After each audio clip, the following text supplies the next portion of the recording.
Mobiles کے اندر گندی فلمیں بھرے ہوئے ہیں اور تنہائیوں میں جا جا کر کے دیکھتے رہتے. معاشرت کو اگر خراب کرنا ہے تو اس قوم کو بے حیا بنا دو، بدکار بنا دو. یہ کام پہلے بھی کیا کرتے تھے یہ، اور آج بھی وہ یہ کام کر رہے ہیں. اچھا، معاشرت کو تباہ کرنا ہے تو جنسی بے راہ روی میں مبتلا کر دو کسی قوم کو، اس کی معاشرت تباہ ہو جائے گی. اور اگر کسی کی معیشت تباہ کرنی ہو، معیشت تباہ کرنی ہو، کاروبار تباہ کرنا ہو، تو اس کو جوئے میں ڈال دو، جوئے میں مبتلا کر دو اور سود میں مبتلا کر دو. آج جوا، ریس، کیا کیا شکلیں اس کی. یہودی ہی اس کے ٹاپ کے اوپر بیٹھے ہوئے. معیشت بھی پوری کی پوری تباہ کرنے میں انہی کا ہاتھ ہے. معاشرت تباہ کرنے میں ان کا ہاتھ، معیشت تباہ کرنے میں ان کا ہاتھ. اور کسی کے اخلاقیات کو تباہ کرنا ہو تو کیا، شراب نوشی میں مبتلا کر دو،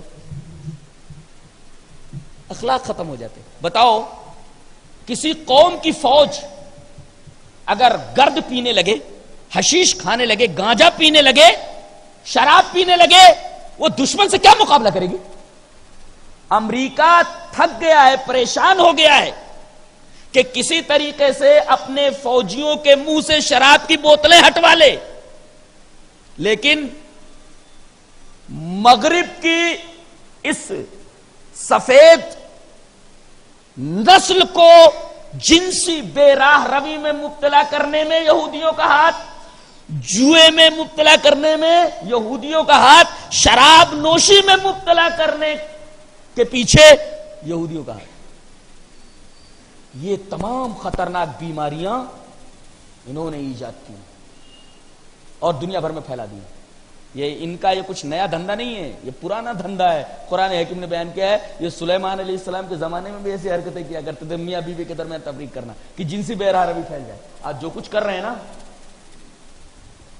یہ ان کا کچھ نیا کام نہیں ہے، بہت پرانا کام ہے ان کا.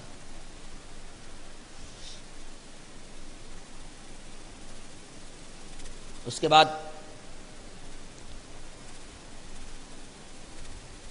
یہ بتایا گیا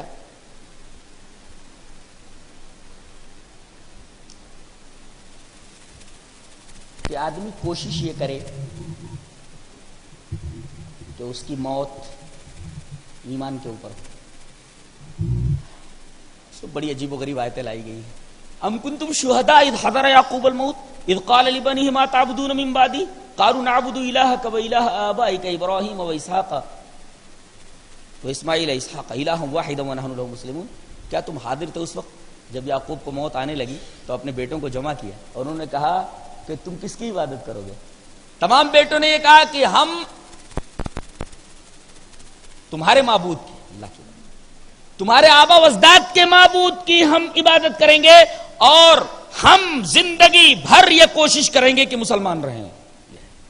کاش آدمی جب مرنے لگے تو دنیا کی طرف رغبت نہ دلاتے ہوئے اپنے بیٹوں کو، اپنی بیٹیوں کو اس طریقے کی تلقین کرے کہ میرے بچوں، میرے بعد تمہیں کیا کرنا ہے، تم عبادت کس کی کرو گے، تمہارا عقیدہ کیا ہوگا، اور زندگی بھر تم کس راستے پر چلو گے. تمہارا عقیدہ ہوگا توحید الوہیت، توحید عبادت، صرف اللہ کی عبادت کرو گے. اور راستہ کون سا ہوگا؟ صراط مستقیم، اسلام کا. اور تمہاری موت کس پر ہوگی؟ کوشش یہ ہو کہ اسلام کے اوپر. وَنَحْنُ لَهُ مُسْلِمُونَ.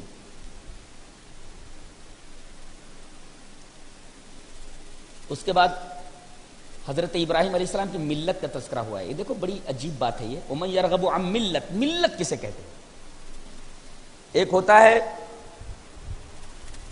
عقیدہ، یہ کبھی بدلتا نہیں. یہ آپ کو سن کر حیرت ہوگی کہ عقیدے کبھی بدلتے نہیں.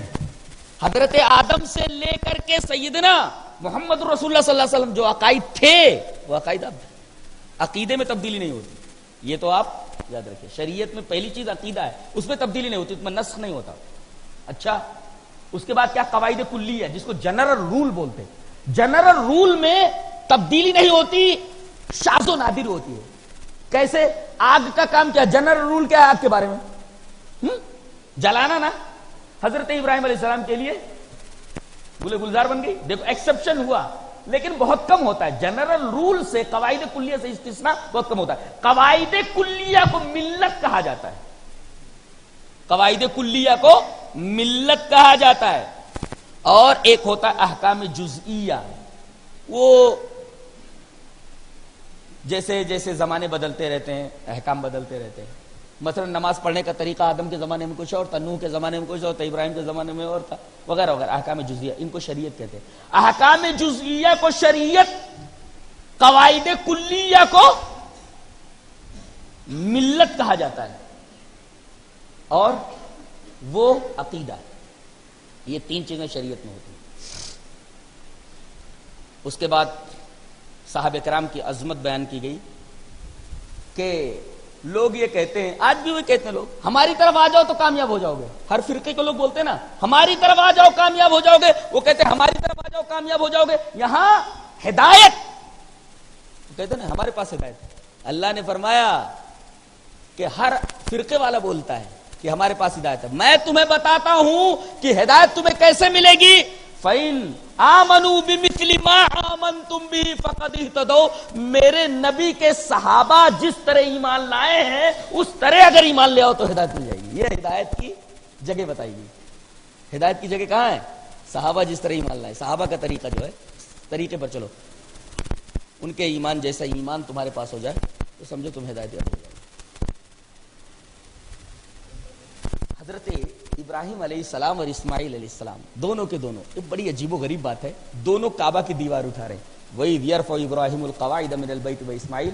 اور اتنا بڑا کام کر رہے ہیں. دنیا میں پہلا گھر ہے اللہ کا بنایا جا رہا ہے توحید کی بنیاد پر. اس سے بڑا کام اور کیا ہو سکتا ہے؟ دنیا میں پہلا گھر کعبہ. اے ہے دیکھ لو تو دیکھتے ہی دل دھڑکنے لگتا ہے اور آنکھوں سے بے اختیار آنسو جاری ہو جاتے ہیں. ایسا گھر ہے وہ. جانتے ہیں ایک تو اللہ کے دو محبوب بندوں نے، ایک نے تو اپنی گردن تعمیل حکم پر رکھ دی تھی، اور ایک ایسا کہ اللہ کی محبت میں اپنے بیٹے کے گلے پر چھری چلانے لگا. اللہ، دنیا نے ایسا کبھی نظارہ نہیں دیکھا. آسمان اور زمین کانپ گئے ہوں گے. اللہ ہوگا. بڑھاپے کا لاٹھی ہے، بڑھاپے کے ساتھ لاٹھی اور سہارا ہے. اور اسلام کو اگر بورڈ کے اوپر دیکھنا ہے نا، بورڈ کے اوپر اسلام کیسا ہے، تو حضرت ابراہیم علیہ السلام کی زندگی دیکھ لو، پتہ چل جاتا ہے اسلام کیا ہے. بولو اسلام کسے بولتے ہیں؟ اللہ کی جناب میں جی حضور بن جانا. اسلام، اسلام کسے بولتے ہیں؟ اللہ کی جناب میں، اللہ کی بارگاہ میں جی حضور بن جانا. یہ کرنا ہے جی حضور، یہ کرنا ہے جی حضور، یہ نہیں کرنا ہے جی حضور. اپنے اس شیرخوار بچے کو اور اپنی بیوی کو لے جا مکہ کی بے آب و گیا وادی کے اندر چھوڑ کر کے آ جا، جہاں نہ پانی ہے اور نہ دانا ہے، نہ کھیتی ہے، نہ کوئی شجر سایہ دار ہے. چھوڑ کر کے آ جا. جی حضور. پوچھنے دیکھیں بیٹے کو جو کہ ابھی دودھ پیتا بیٹا ہے، بیوی بے یارو مددگار چھوڑ کر آ رہے ہیں. یہ بھی نہیں پوچھ رہے تو کائے کو ایسا حکم دے رہا ہے. لیکن جو لوگ اللہ تبارک و تعالیٰ کے حکموں کی تعمیل کرتے ہیں نا، کیسے کیسے معجزات رونما ہوتے ہیں. حضرت حاجرہ دوڑ رہی ہے، 7 مرتبہ دوڑی، آخری بار مایوس ہو گئی کہ کوئی قافلہ نظر نہیں آ رہا ہے. دور دور تک پانی کا پتہ نہیں ہے، شجر سایہ دار کا پتہ نہیں ہے، بچہ تو مر جائے گا. اور جب واپس آئی تو دیکھا کہ بچہ جس چٹان کے سائے میں لٹایا ہوا تھا اپنی ایڑیاں رگڑ رہا ہے، اور جہاں ایڑیاں رگڑی ہے نا وہاں سے پانی نکل پڑا ہے. 4000 سال سے اس کو پانی بند نہیں ہوا ہے، جہاں اس بچے نے اپنی ایڑیاں لگ دی. تاریخ بن جاتی ہے جی. ایسے لوگ ایپوک میکنگ ہوتے ہیں، تاریخ ساز ہوتے ہیں، جو اللہ تبارک و تعالیٰ کے حکموں کے اوپر اپنی گردنیں جھکا دیتے ہیں. آج پوری دنیا سے حیران ہو رہی ہے، ویسا پانی دنیا میں نہیں ہے جہاں ایڑیاں رگڑی نہیں ہیں.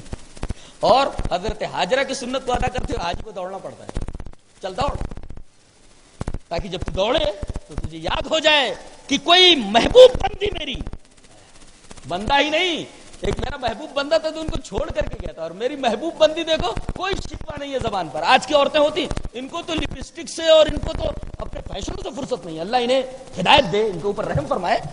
حضرت حاجرہ کی سنت کو اپنی نگاہوں میں رکھو. شوہر کی جانب سے تھوڑی تکلیف پہنچ گئی، منہ پھلا کر کے بیٹھ گئی. کیسے چلی ہوگی اللہ کے حکموں پر یہ بندی. بچہ تھوڑا سا بڑا ہوتا ہے, بڑھاپے کا سہارا نا, بوڑھے ہو گئے حضرت ابراہیم, بچہ ذرا بڑا ہو گیا ہے, خواب دکھایا جا رہا ہے کہ میں بیٹے کو ذبح کر رہا ہوں. نبی کا خواب کیا ہوتا ہے؟ وہی ہوتی ہے, حکم ہوتا ہے. دوسروں کا خواب کیا ہوتا ہے؟ اضغاث و احلام بھی رہتا ہے, لیکن نبی کا خواب وہی ہوتا ہے, چلیے مجھے آپ کے بیٹے کی قربانی مطلوب ہے, بیٹے کو ذبح کرو میرے راستے. کتنی بڑی آزمائش, اللہ اکبر. پوچھ سکتے تھے باری تعالیٰ یہ تو میرے بڑھاپے کا سہارا ہے. کبھی کسی نے اپنے ہاتھ سے اپنے بیٹے کو ذبح کیا ہے؟ تاریخ کے اندر کوئی ٹیسٹمنی ہے؟ ہسٹری بیس سچ ٹیسٹمنی. ہسٹری اس طریقے کی شہادت رکھتی ہے. کہا بیٹا چاہیے, جی حضور, جی حضور. بیٹے کو لٹا رہے اور گھٹنا اس کے سینے پر رکھ کر گردن پر چلانے والے تو کیا بات آتی ہے.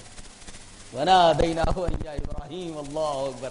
ہم نے آواز دیا ابراہیم, قد صدقت الرؤيا إِنَّا كَذَلِكَ نَجْزِي الْمُحْسِنِينَ. تو نے خواب کو سچ کر دکھایا. میرے پیارے بندے, میرے خلیل, تیرا بیٹا مجھے مطلوب نہیں. میں دیکھنا یہ چاہتا تھا کہ میری محبت تیرے دل میں کتنی ہے. تیری بیٹی کی محبت زیادہ ہے, میری محبت زیادہ ہے. میں نے تجھے آزما لیا, میں تجھے اپنا دوست بنا لے رہا ہوں. چل. فاتخذ اللہ ابراہیم خلیلا, اللہ تبارک و تعالیٰ نے ابراہیم کو اپنا خلیل بنا لیا. اچھا, تو یہ اللہ کا سب سے پہلا گھر بنا رہے ہیں, کعبہ, جس کو آج دیکھ کر کے دل دھڑکنے لگے, آنکھوں سے آنسو جاری ہو جائے. اٹھا رہے ہیں اور جانتے کون سی دعا کر رہے ہیں؟ ربنا تقبل منا. ہم لوگ کیا بولتے ہیں؟ اللہ قبول کر. انہوں نے یہ نہیں کہا قبول کر, انہوں نے کہا تقبل. تقبل میں اور قبول میں فرق ہے. تقبل اور قبول میں فرق ہے. کوئی بڑی چیز ہو تو اس کے بارے میں قبول کا لفظ استعمال ہوتا ہے, اور تقبل کا لفظ کسی چھوٹی چیز کے لیے استعمال ہوتا ہے. گویا اتنا بڑا کام کر رہے ہیں لیکن دعا کر رہے ہیں کہ اے اللہ یہ چھوٹی سی چیز ہے, اگر تیری نگاہ میں بڑی ہے تو بڑی ہے. اس طرح چیز بڑی کب ہوتی ہے؟ بولو. چیز بڑی ہوتی ہے جب اللہ کی نگاہ میں بڑی ہو جائے, اگرچہ وہ چھوٹی ہی کیوں نہ ہو.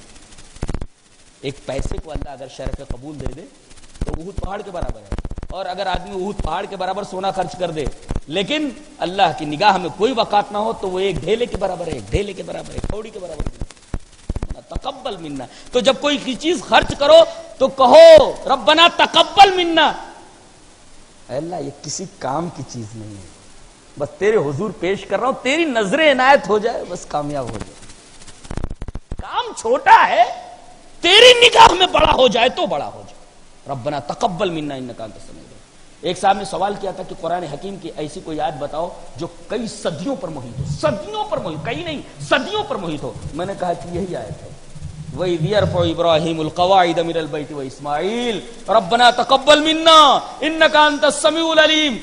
گھر اٹھا رہے ہیں اور دعا کر رہے ہیں, اور اس کے بعد یہ دعا کر رہے ہیں اللہ ہمیں مسلمان بنا کر کے رکھنا. ربنا وجعلنا مسلمین لک وارنا مناسکنا. مسلمان کب رہیں گے؟ جب تیری بتائی ہوئی جو چیزیں ہیں وہ ہم دیکھ لیں گے, ان کو مضبوطی سے ہم پکڑ لیں گے.